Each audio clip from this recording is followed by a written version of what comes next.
ইসলামের বাংলাদেশ মনে রাখবেন, শুধু স্লোগান দিয়ে হবে না, শুধু বক্তৃতা দিয়েও হবে না, কাজ করতে হবে।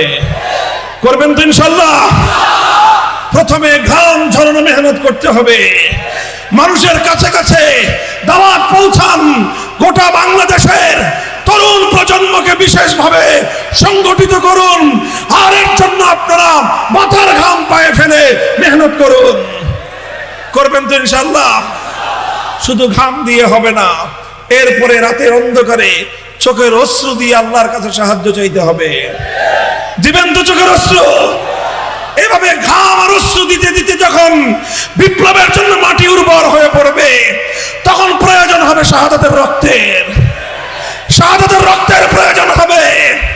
সেই শাহাদাতের রক্তের জন্য, আল্লাহর দ্বীনকে জিন্দা করার জন্য, আল কোরআনের রাজ করবার জন্য শহীদ ঈদগাহে শহীদ আবু সাঈদ আর মুক্তাদার মতো রক্ত দিতে হলে রক্ত